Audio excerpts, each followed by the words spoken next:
Hello students. तो आज का टॉपिक है हमारा heterotrophic nutrition, chapter number 6 NCERT की बुक से 6 में 6.2 का ये पार्ट है।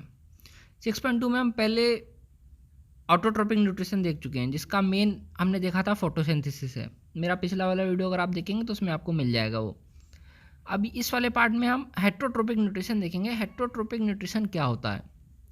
जैसे कि हमने देखा था कि ऑटोट्रोपिक न्यूट्रिशन में जो ऑटोट्रोप्स हैं या प्लांट्स हैं, वो बाहर से रॉ मटेरियल लेके अपना फूड खुद बना रहे थे, सिंपल मटेरियल लेके अपना फूड खुद बना रहे थे। लेकिन जो हेटरोट्रोप्स होते हैं, एग्जांपल हेटरोट्रोप्स के ह्यूमन बीइंग या एनिमल्स, हेटरोट्रोप्स जो होते हैं वो अपना फूड खुद ना बना के बाहर से कॉम्प्लेक्स मटेरियल या कॉम्प्लेक्स फूड इनटेक करते हैं और उसको एक बार लेने के बाद ब्रेक डाउन करते हैं, कॉम्प्लेक्स मटेरियल को ब्रेक डाउन करते हैं सिंपल मटेरियल में। इतना सिंपल मटेरियल में ब्रेक डाउन कर देते हैं जिसको कि हमारी बॉडी आराम से यूज़ कर सके, बॉडी क्या हमारे सेल आराम से यूज़ कर सकते हैं, यूज़ कर सकें।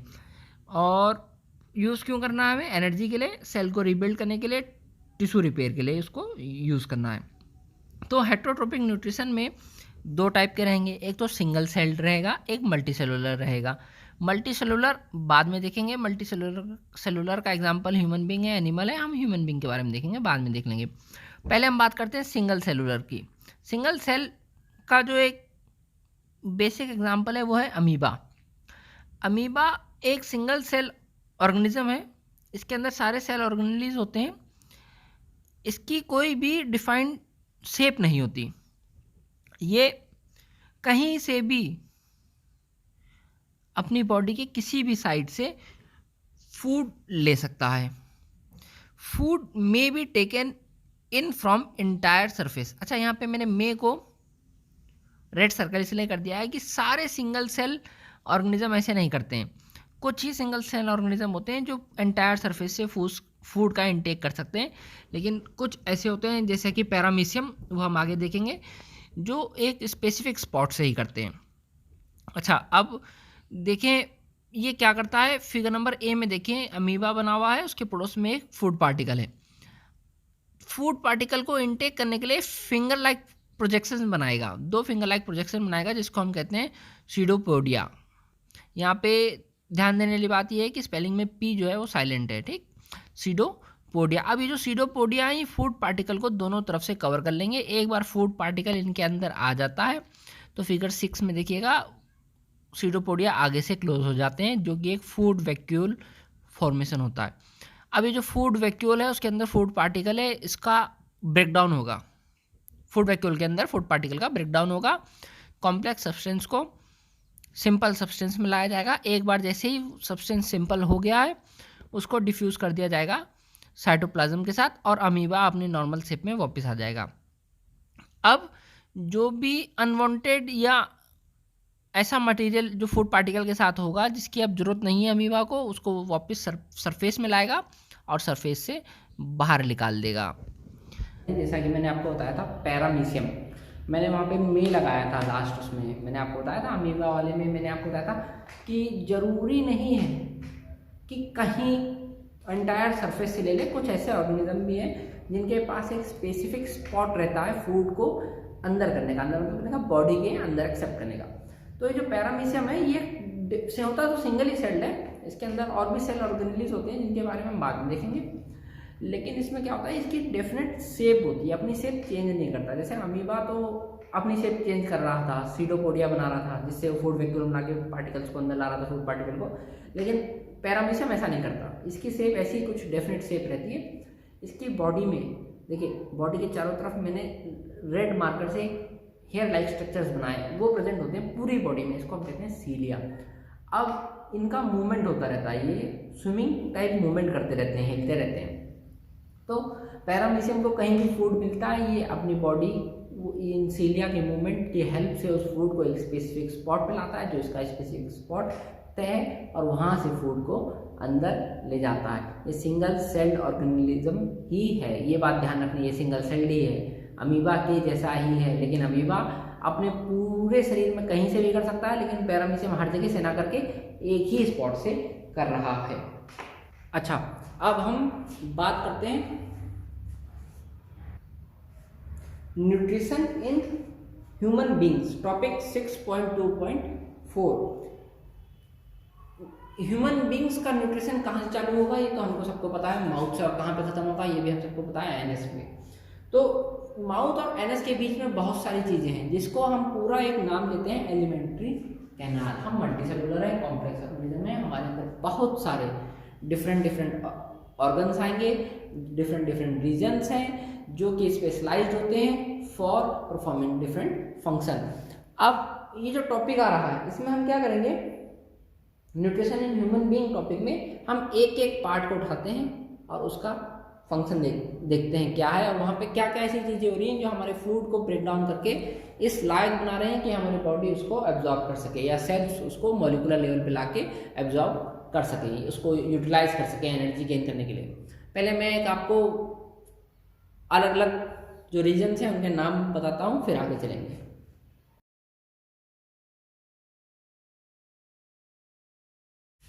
देखिए, एलिमेंट्री कैनाल में कौन कौन से ऑर्गन्स हैं, माउथ हमारा मुंह, फिर उसके बाद आ जाएगा स्टोमक, माउथ के बाद फूड कहाँ जाएगा, स्टोमक में। अच्छा, माउथ और स्टोमक के बीच में माउथ से कोई डायरेक्ट कनेक्ट थोड़ी होता है स्टोमक, और भी ऑर्गन्स आएंगे। जब मैं माउथ और स्टोमक को एक एक करके इलॉबरेट करके पढ़ाऊंगा तब आपको उनके बारे में बताता चलूँगा। फिर स्टोमक के बाद आ जाएगा स्मॉल इंटेस्टाइन, स्मॉल इंटेस्टाइन के बाद लार्ज इंटेस्टाइन, और लार्ज इंटेस्टाइन के बाद हमारा जो एंड होगा वो एनस पे हो जाएगा।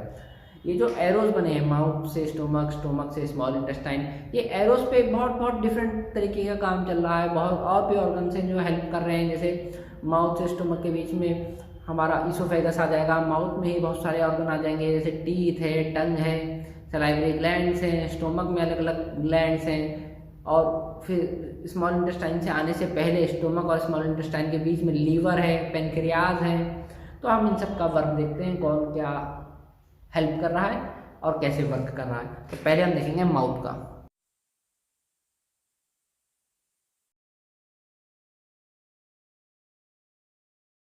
पहला ऑर्गन देखें हमारी एलिमेंट्री कैनाल का, जो कि है माउथ। हम तो ये जानते हैं कि जो हम फूड खा रहे हैं वो डिफरेंट टाइप का होता है। हम कुछ खाते हैं, हमारे घर में कोई कुछ खा रहा है, भाई कुछ खा रहा है, बहन कुछ खा रही है, सब लोग अलग अलग टाइप का फूड खाते हैं।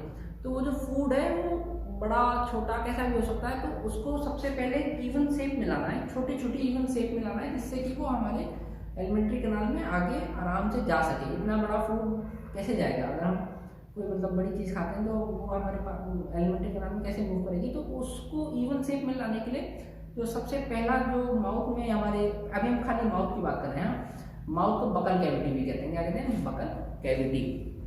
तो जो फूड है उसको इवन शेप में लाने के लिए माउथ में जो सबसे पहले हेल्पिंग चीज़ें आएंगी, ऑर्गन्स आएंगे, वो है सबसे पहले देखो टीथ। टीथ का ऑर्गन तो नहीं कह सकते, लेकिन हाँ माउथ में प्रेजेंट होते हैं टीथ, जो कि क्या करेंगे, फूड को क्रश करेंगे। क्या करेंगे, क्रश मतलब उसको चूरा करेंगे। Crushing of food to generate even and small particles. जो टीथ है वो फूड को क्रश करेंगे, जिससे कि छोटे और एक बराबर के छोटे छोटे पार्टिकल्स तैयार हो जाए, जिनका मूवमेंट आसानी से हो जाए। ठीक, फिर जो पार्टिकल्स जो हमारे टीथ ने कर दिए, इसके बाद माउथ में एक और चीज आती है, सलाइवरी ग्लैंड। ग्लैंड्स जो प्रेजेंट होती है हमारे माउथ में, कैसे, अगर हम सलाइवरी ग्लैंड को फील भी कर सकते हैं। अगर हम अपनी टंग को नीचे की तरफ लगाएं, लगा के देखें सब लोग टंग को नीचे की तरफ, तो हमको कुछ कुशन टाइप का फील होता है, वो वहाँ पे सलाइवरी ग्लैंड होती है। और भी जगह माउथ में होती है, कम से कम 3 की 4 सलाइवरी ग्लैंड माउथ में प्रेजेंट होती हैं, जो आप फील कर सकते हो टंग के नीचे वाली है। वहाँ पे अपनी टंग लगाएंगे, टंग की टिप फोल्ड करके नीचे की तरफ लगाएंगे तो कुशन टाइप का महसूस होगा, वो हमारे सलाइवरी ग्लैंड है। वहाँ से क्या निकलता है, सलाइवा। सलाइवा हम सब जानते हैं, हमारे सबके माउथ में सलाइवा मौजूद होता है। अगर मैं भी अच्छे अच्छे खानों का नाम लेने लगूँ तो आप सबके मुंह में पानी आ जाएगा।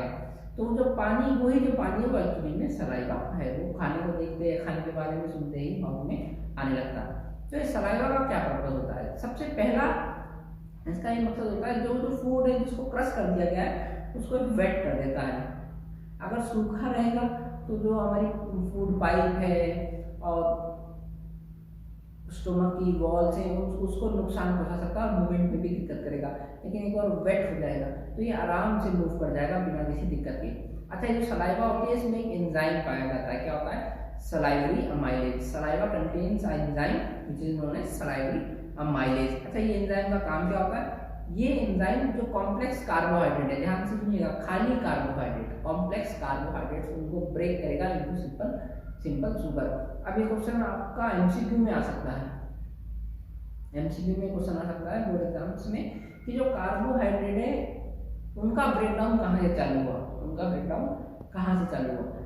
बाकी हर चीज का ब्रेकडाउन या तो आपके स्टोमक में हो रहा है या तो आपके इंटेस्टाइन में हो रहा है, लेकिन कार्बोहाइड्रेट्स का ब्रेकडाउन आपके माउथ से ही चालू हो जाता है। कहाँ से चालू हो जाता है? माउथ से ही। और कौन कर रहा है इसका breakdown? Salivary amylase. Salivary amylase कहाँ प्रेजेंट है? सलाइवा में प्रेजेंट है। सलाइवा कहाँ से आ रही है? सलाइवरी ग्लैंड से आ रही है। सलाइवरी ग्लैंड कहाँ होती है? माउथ में होती है। तो हमने माउथ में टीथ और सलाइवरी ग्लैंड के बारे में समझ लिया। फिर एक बहुत मेन चीज टंग हमारी। टंग एक मस्कुलर ऑर्गन है जो कि mixing of food with saliva में हेल्प करती है। अब हम जो फूड हम टीथ से क्रश कर रहे हैं, चबा रहे हैं, उसको इधर उधर करके सलाइवा के साथ मिक्स करती है और फूड का मूवमेंट हमारे माउथ के अंदर बनाने में भी हेल्प करती है, आगे लाने में, पीछे लाने में, फिर उसको वापस पीछे की तरफ ले जाके फूड पाइप में करने में भी हेल्प करती है। अब हम देखेंगे माउथ से स्टोमक तक कैसे जा रहा है फूड।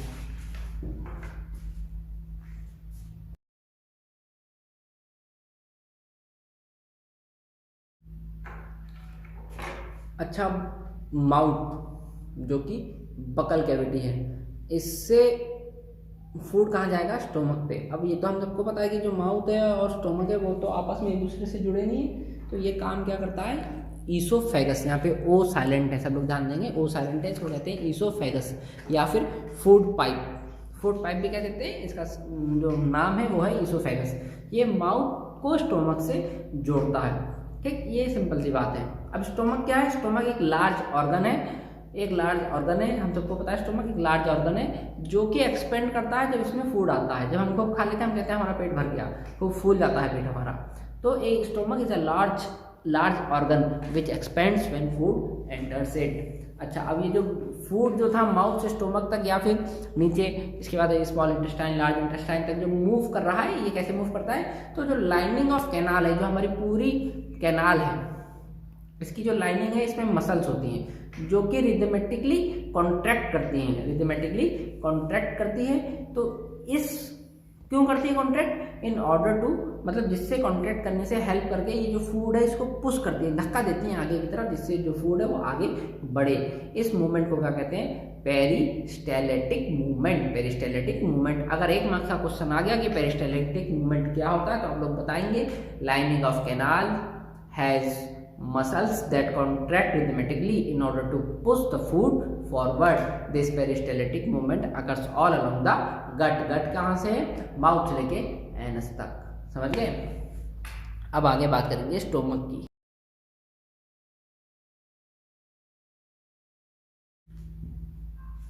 अच्छा, माउथ से फूड पाइप से होते हुए फूड अब स्टोमक में आ गया है, छोटे छोटे चीजें हो गया था ठीक से।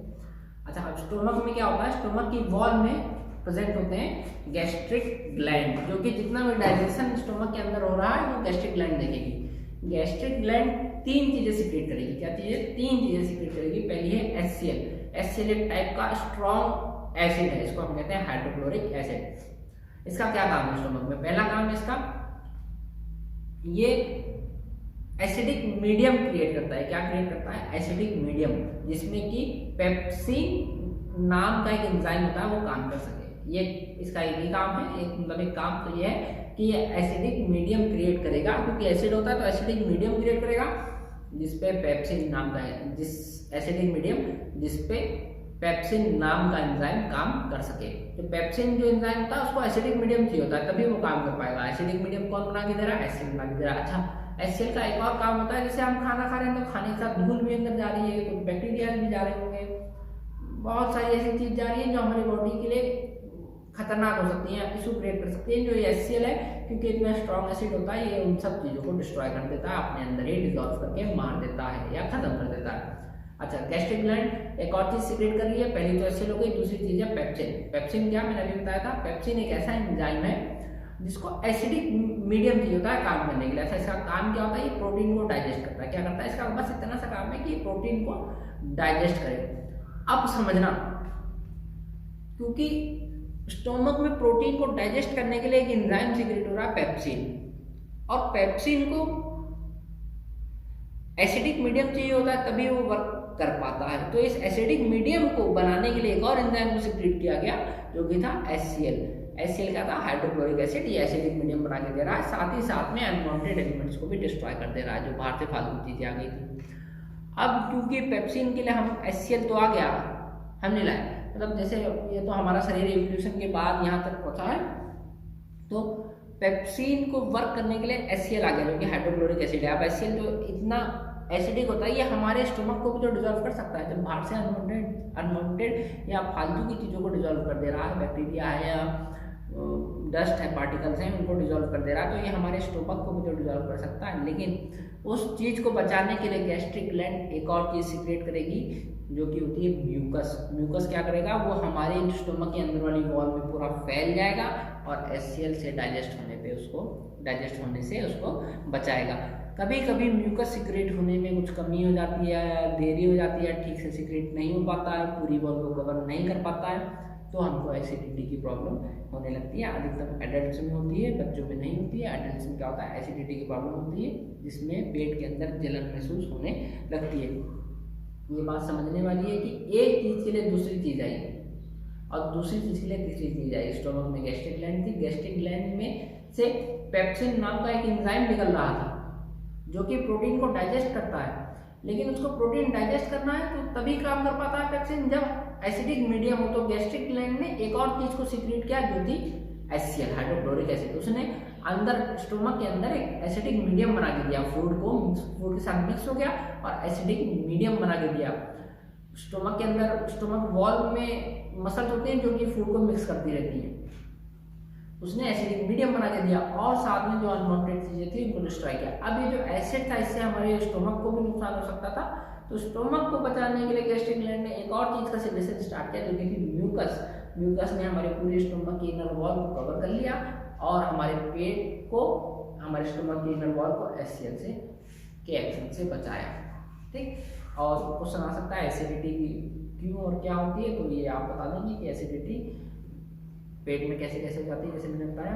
प्लस HCl जो है हाइड्रोक्लोरिक एसिड, इसका और भी क्या काम है एसिडिक मीडियम के बनाने के हट के और क्या काम कर सकता है। तो अनवांटेड एलिमेंट्स जो भी हमारे स्टोमक तक पहुंच रहे थे, ये जो HCl है उनको डिस्ट्रॉय कर देता है। डिस्ट्रॉय भी कर देता है, ये इतना वही होता है, हार्ड एसिड होता है कि इसमें कुछ भी चीज आएगी वो डिजॉल्व हो जाएगी। यहाँ तक कि हमारा अगर स्टोमक भी इसके उसमें आएगा तो वो फिर डिजॉल्व होने लगता है, इसीलिए बचाने के लिए तो म्यूकस आता है। अब हम आगे देखेंगे। अच्छा, अब प्रोटीन डाइजेस्ट हो गया स्टोमक से, जब फूड बाहर निकल रहा है तो स्पिंस्टर मसल की हेल्प से स्टोमक से फूड बाहर निकल के कहाँ जा रहा है? स्मॉल इंटेस्टाइन में जा रहा है। स्मॉल इंटेस्टाइन में एक साथ पूरा फूड नहीं जा रहा है, स्टोमक ने अब स्टोर कर लिया है सारा फूड, थोड़ा थोड़ा करके भेज रहा है, छोटे छोटे अमाउंट में भेज रहा है जिससे उस पर आसानी से काम हो सके। एक साथ भेज देगा तो दिक्कत हो जाएगी, थोड़ा थोड़ा करके फूड को आगे भेज रहा है। अब हम स्मॉल इंटेस्टाइन के बारे में देखते हैं। स्मॉल इंटेस्टाइन के बारे में देखेंगे, उसमें क्या होगा और कैसे होगा। जो स्मॉल इंटेस्टाइन है ये लॉन्गेस्ट पार्ट है, इसको कॉइल करके रखा गया है क्योंकि इतना लंबा है। अच्छा, लेंथ जो है स्मॉल इंटेस्टाइन की वो डिपेंड करेगी कि जो एनिमल है वो हर्बीवोरस है कि कार्निवोरस है। हर्बीवोरस जो खाना खाते हैं उसमें सेलुलोज होता है जिसको डाइजेस्ट करना थोड़ा मुश्किल होता है, इसलिए स्मॉल इंटेस्टाइन बहुत लंबी होती है। और कार्निवोरस के खाने में सेलुलोज नहीं होता, तो उनका खाना मीट का होता है, उसको आराम से डाइजेस्ट किया जा सकता है, इसलिए उनकी स्मॉल इंटेस्टाइन कुछ छोटी होती है हर्बीवोरस के मुकाबले। वैसे स्मॉल इंटेस्टाइन हमारे जो डाइजेस्टिव एलिमेंट्री कैनाल है उसका सबसे लॉन्गेस्ट पार्ट स्मॉल इंटेस्टाइन है। अच्छा, स्मॉल इंटेस्टाइन में काफ़ी चीज़ एकदम फाइनली कंप्लीट हो जाएंगी। फाइनल प्रोटीन, कार्बोहाइड्रेट और फैट्स का यहाँ पे फाइनल ब्रेक डाउन हो जाएगा। किसकी हेल्प से? लीवर और पेनक्रियाज की हेल्प से होगा। ठीक, कुछ ग्लैंड स्मॉल इंटेस्टाइन की वॉल्स में भी प्रेजेंट होती है, बाकी लीवर और पेनक्रियाज हेल्प करते हैं। आप देखेंगे हम कैसे। जो लीवर है वो बाइल जूस सिक्रीट करता है। लीवर क्या सिक्रीट करता है? Bile juice. अभी बाइल जूस क्या करता है? ये इंटेस्टाइन में आके हमारे फूड से मिल जाता है। पहला काम इसका क्या होता है? ये जो स्टोमक से फूड आया हम देखेंगे वो एसिडिक था। एसिडिक इसलिए था जिससे उस पर पेप्सिन काम करे। ठीक। लेकिन अब हमें एसिडिक फूड की कोई जरूरत नहीं है, तो बाइल उसके साथ मिलके उसको एसिडिक से एल्कलाइन में चेंज कर देता है, जिससे कि पेनक्रियास से जो भी एंजाइम निकले वो इस पे काम कर सके। जो पेनक्रियास से निकलता है पेनक्रियाटिक जूस, उसमें जो एंजाइम होते हैं वो एसिडिक फूड पे काम नहीं कर पाएंगे, इसीलिए बाइल फूड से मिलके उसको एसिडिक से एल्कलाइन में कन्वर्ट कर देता है, जिससे कि जो पेनक्रियाटिक जूस में एंजाइम्स हैं वो उसको आराम से ब्रेक डाउन कर सके। अच्छा, इसका बाइल का एक और काम है, जो लार्ज ग्लोब्यूल्स फैट होते हैं, जो फैट बड़े होते हैं, इन पे जो पेनक्रियाटिक जूस के जो एंजाइम है वो ठीक से काम नहीं कर पाते हैं, या फिर इंटेस्टाइनल जो वॉल में ग्लैंड्स होती हैं उसके जो एंजाइम है वो इनमें ठीक से काम नहीं कर पाते हैं। तो ये जो बाइल है फैट्स को, लार्ज ग्लोब्यूल फैट्स को इमल्सिफाई कर देता है, इमल्सिफाई करके स्मॉल ग्लोब्यूल फैट में चेंज कर देता है। इसको, इस प्रोसेस को पूरा हम कहते हैं इमल्सिफिकेशन। अगर कोई पूछ ले इमल्सिफिकेशन कहाँ पे होता है, तो बाइल जूस इमल्सिफिकेशन करता है। और कैसे करता है? It converts large globule fats on which enzyme cannot act into small globule fat on which enzyme can easily act। ये छोटा सा प्रोसेस है, ये इमल्सिफिकेशन है। बहुत बड़ा प्रोसेस होता होगा सर एक अंदर, लेकिन अभी हम क्योंकि 10th के हिसाब से देख रहे हैं, जब आप बहुत ऊंची क्लास में चले जाएंगे तब बात रहेगी पूरा प्रोसेस जानने की। अभी हम 10th के हिसाब से देख रहे हैं तो छोटा ही समझेंगे इमल्सिफिकेशन क्या होता है। अब हम बात करेंगे बाइल, लीवर से बाइल जूस कंप्लीट हो गया, उसने क्या किया ये भी हमने देख लिया। अब पेनक्रियास से क्या आया? Pancreatic juice. पेनक्रियाटिक जूस में दो चीजें थी, एक थी ट्रिप्सिन, एक थी लाइपेज। ट्रिप्सिन क्या करेगा? प्रोटीन को डाइजेस्ट कर देगा, और लाइपेज क्या करेगा? जो ये फैट था, जो इमल्सिफाइड फैट था, इमल्सिफाइड काम हुआ था बाइल जूस की हेल्प से, उसका ब्रेक डाउन करेगा। ठीक है। अब इंटेस्टाइन के वॉल में भी कुछ ग्लैंड प्रेजेंट होते हैं, जिससे इंटेस्टाइनल जूस निकलता है। इंटेस्टाइनल जूस में का क्या काम होता है? ये फाइनली इसमें एंजाइम्स होते हैं जो कि फाइनली टोटल ब्रेक डाउन कर देते हैं, जो भी अब बचा है उसको ब्रेक डाउन कर देंगे। प्रोटीन का सबसे छोटा अमीनो एसिड में कर देंगे, कॉम्प्लेक्स कार्बोहाइड्रेट को सबसे छोटे ग्लूकोज में कर देंगे, फैटी एसिड को सबसे छोटे, फैट्स को सबसे छोटे फैटी एसिड एंड ग्लिसरॉल में कर देंगे। अब ये जो बन गए हैं amino acid, glucose, fatty acid and glycerol, ये सबसे छोटे मॉलिक्यूल्स हैं जो कि हमारे सेल्स इजीली एब्जॉर्ब कर सकते हैं और यूज कर सकते हैं rebuild for rebuild purpose and energy gain purpose. अब हम आगे देखते हैं कि स्मॉल इंटेस्टाइन में और क्या क्या होता है और एब्जॉर्ब, स्मॉल इंटेस्टाइन इन सबको एब्जॉर्ब कैसे करती है।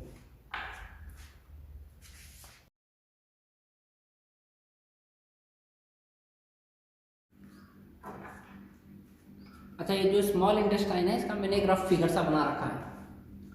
स्मॉल इंटेस्टाइन के अंदर वाली जो वॉल होती है इसमें बहुत सारे फिंगर लाइक प्रोजेक्शंस होते हैं जिनको हम विला कहते हैं, VILLA।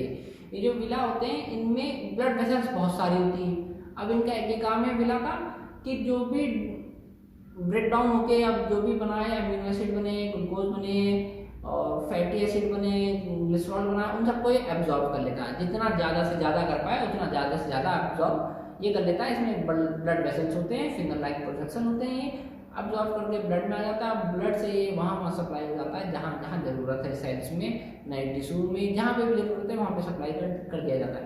अच्छा, अब जो बचा अनअब्जॉर्ब, जितना अब्जॉर्ब होना था हो गया, अब जो अनअब्जॉर्ब बचा वो सब लार्ज इंटेस्टाइन में भेजा जाता है। कहाँ भेजा जाता है? लार्ज इंटेस्टाइन में। लार्ज इंटेस्टाइन का कोई खास काम नहीं है, बस उसमें से पानी एब्जॉर्ब करना। अब जितना भी अनअब्जॉर्ब मटेरियल बचा उसमें जितना भी वाटर था वो लार्ज इंटेस्टाइन एब्जॉर्ब कर लेती है। हमारे शरीर को पानी की भी तो जरूरत है, हम खाने के साथ पानी तो लेते हैं, वो जो पानी है ये लार्ज इंटेस्टाइन एब्जॉर्ब कर लेती है। और बाकी पानी एब्जॉर्ब करने के बाद जो भी बचता है वो एनस के थ्रू बॉडी से बाहर निकाल दिया जाता है। ये जो एनस के थ्रू बाहर निकलता है ये एनल स्पिंस्टर मसल्स की हेल्प से होता है। हमने वहाँ देखा था ऊपर भी स्पिंस्टर मसल्स आए थे स्टोमक से निकालने के लिए फूड को बाहर, और एंड में जो वेस्ट मटेरियल है उसमें भी एनल स्पिंस्टर मसल होते हैं जो कि इस वेस्ट मटेरियल को हमारी बॉडी से बाहर निकाल देते हैं। अच्छा, अब हम कुछ क्वेश्चंस दे रखे हैं आपके टॉपिक के बाद, उन पे ध्यान देते हैं क्या है क्वेश्चंस।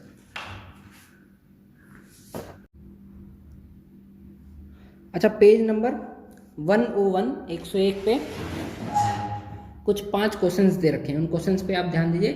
पहला क्वेश्चन है what are the difference between autotrophic nutrition and heterotrophic nutrition.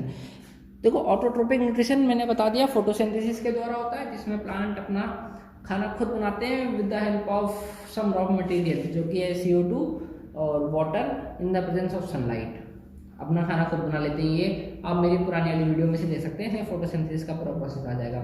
और हेटरोट्रोपिक न्यूट्रिशन क्या होता है, इसमें जो हेटरोट्रोप्स होते हैं ये अपना खाना खुद नहीं बनाते, जबकि बाहर से कॉम्प्लेक्स मटेरियल लेते हैं और खाली इसको ब्रेक डाउन कर देते हैं उन मॉलिक्यूल्स में जो कि बॉडी यूज कर सके। ठीक है, ऑटोट्रोप्स खुद बना रहे हैं, हेटरोट्रोप्स खुद नहीं बना रहे हैं, बस ब्रेक डाउन कर रहे हैं। ठीक, तो ये डिफरेंसेस हो गए, मेन डिफरेंसेस।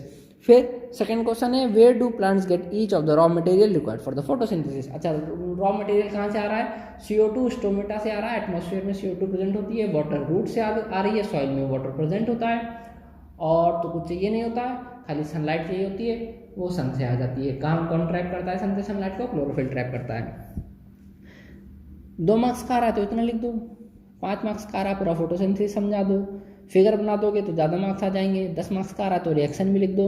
अच्छा, फिगर जरूर बनाना होता है बायोलॉजी में, कोशिश करके हर क्वेश्चन में जिसमें भी फिगर तुमको लग रहा है कि फिगर जरूरी है, फिगर जरूर बनाओ। एक तो पेजेस भरेंगे, दूसरा अच्छा खूबसूरत तुम्हारी कॉपी लगेगी और मार्क्स अच्छे मिलेंगे। फ्लो चार्ट से समझाओ, फिगर बना के समझाओ, बेहतरीन लगेगा। क्वेश्चन नंबर 3 देखेंगे। क्वेश्चन नंबर 3 क्या है, what is the role of acid in our stomach. अच्छा, स्टोमक में कौन सा एसिड होता है, कहाँ से आता है, गैस्ट्रिक ग्लैंड से एसिड आया, कौन सा होता है, हाइड्रोक्लोरिक एसिड। इसके 2 फंक्शन मैंने बताए, एक तो ये हेल्प करता है किसकी, पेप्सिन की हेल्प करता है। पेप्सिन की किस लिए हेल्प करता है, पेप्सिन जो है वो एसिडिक इन्वायरमेंट में ही काम कर पाता है, तो ये जो HCl है वो उसको एसिडिक इन्वायरमेंट प्रोवाइड करता है। दूसरा, बाहर से जो अनवांटेड एलिमेंट्स या अनवांटेड मटेरियल हमारी बॉडी में आ रहे थे उनको डिसॉल्व करके डिस्ट्रॉय भी कर देता है। ठीक, what is the function of digestive enzymes. अच्छा, इसमें क्या है, काफ़ी बड़ा हो सकता है, 10 मार्क्स का क्वेश्चन हो सकता है। इसमें मैंने आपको जितने भी डाइजेस्टिव एंजाइम समझाए हैं सबके बारे में बता दो क्या क्या फंक्शन है, और अगर 1 मार्क्स में आया है तो इतना ही समझा दो कि डाइजेस्टिव एंजाइम का ये फंक्शन है कि वो हमारे फूड को ब्रेक डाउन करे जिससे कि हमारी बॉडी उसको एब्जॉर्व कर सके, या हमारे सेल्स उसको ब्लड एब्जॉर्व करके सेल्स तक पहुंचा सके, सेल्स उसको यूज़ कर सके। लेकिन अगर 10 मार्क्स में आ गया तो एक एक एंजाइम, उसका नाम और उसका फंक्शन बता दो। एंजाइम का नाम बढ़िया ब्लैक पेन से लिखो, फंक्शन ब्लू कलर से समझाओ। अब मैं बताता हूँ कौन कौन से एंजाइम है, जैसे ट्रिप्सिन, लाइपेज, और पेनक्रियाटिक एंजाइम से बाइल निकला, बाइल का क्या काम था, लीवर से बाइल निकला, बाइल का क्या काम था, पेनक्रियाटिक से पेनक्रियाटिक जूस निकला, उसमें ट्रिप्सिन था, लाइपेज था। फिर स्मॉल इंटेस्टाइन के वॉल में इंटेस्टाइनल ग्लैंड्स थी, उनसे क्या क्या हुआ, उनसे जो एंजाइम निकले उनका क्या, उनने क्या क्या किया। फिर बात आ जाए स्टोमक की तो गैस्ट्रिक ग्लैंड थी, उससे क्या क्या निकला, उनने क्या क्या किया, पेप्सिन निकला। पेप्सिन देखो HCl और म्यूकस एंजाइम नहीं है पेप्सिन एंजाइम में। ठीक, पेप्सिन निकला, पेप्सिन ने क्या किया। फिर और थोड़ा ऊपर आ जाओ, माउथ में भी मैंने बताया था, सलाइवरी में सलाइवरी माइलेज होता है, उसने क्या क्या किया। सबका एकदम अच्छे से फंक्शन बता दो, बढ़िया एकदम साफ सुथरा लिख के, तो पूरे मार्क्स मिल जाएंगे इसमें भी। How is the small intestine design to absorb digestive food. ये तो मैंने सबसे आखिरी में भी बताया कि स्मॉल इंटेस्टाइन की जो इनर वॉल होती है उसमें दोनों तरफ इनर वॉल में, ठीक, जैसे गार्डन में पानी लगाने वाला पाइप होता है ना, एक तो बाहर से तो पाइप जैसा है, अब अंदर की तरफ देखें तो वैसे इंटेस्टाइनल वॉल में अंदर की तरफ देखें तो फिंगर लाइक प्रोजेक्शन होते हैं, जो जिसको हम विलाई कहते हैं। इन विलायों में बहुत सारे ब्लड वेसल्स होती हैं, तो ये विलाई क्या करते हैं, जो अब इंटेस्टाइन में जो फूड था वो बिल्कुल ब्रेकडाउन हो चुका है, बिल्कुल लो लेवल पे आ चुका है, इससे ज़्यादा ब्रेकडाउन अब नहीं होना है, तो वो उसको एब्जॉर्ब कर लेते हैं और ब्लड से वो अलग अलग सेल के पार्ट में चला जाता है। अच्छा, तो ये जो आपका ये है, इसमें एक एक्टिविटी भी दे रखी है, ये एक्टिविटी 6.4 नहीं, ये तो रिस्पायरेशन की एक्टिविटी है, तो हम अगली क्लास में देखेंगे। लेकिन इससे अलग भी एक एक्टिविटी दे रखी है कि एक्टिविटी 6.3। तो अगर हम एक्टिविटी 6.3 को पढ़ें तो ये है टेक 1 ml स्टार्च सोल्यूशन। ठीक है, 1 ml हम स्टार्च सोल्यूशन ले लेंगे 1%। ठीक, इन 2 टेस्ट ट्यूब, 2 टेस्ट ट्यूब में 1 ml 1% का स्टार्च सोल्यूशन लेंगे। हर टेस्ट ट्यूब का नाम A और B रख दिया। ठीक है, फिर उसमें 1 ml सलाइवा ऐड करेंगे। सलाइवा कहाँ से आएगी, हमारे माउथ से आएगी। 1 ml दोनों में सलाइवा ऐड कर दी। ठीक है, now add a few drop of dilute iodine solution to the test tube. अब जो 2 टेस्ट ट्यूब है उसमें हम कुछ ड्रॉप आयोडीन सोल्यूशन डालेंगे। अब हम देखेंगे क्या हुआ। In which test tube do you observe a colour change. अच्छा, अब ये देखने वाली बात है कि जो हमारा, जो मैंने बताया था सलाइवा में क्या होता है, सलाइवरी एमाइलेज होता है जो कि स्टार्च को ब्रेक डाउन कर देता है। स्टार्च को ब्रेक करके कहाँ पे ले आता है, ग्लूकोज में ले आता है। तो अब जो टेस्ट ट्यूब मान लो A में हमने वो डाला था सलाइवा, B में तो डाला नहीं था। B में तो कलर चेंज हो जाएगा क्योंकि वहाँ पे स्टार्च है, लेकिन A में जो स्टार्च है वो ब्रेक डाउन होकर ग्लूकोज में बदल चुका होगा और ग्लूकोज के साथ आयोडीन कलर नहीं देता है तो वहाँ पे कोई भी कलर चेंज नहीं होगा।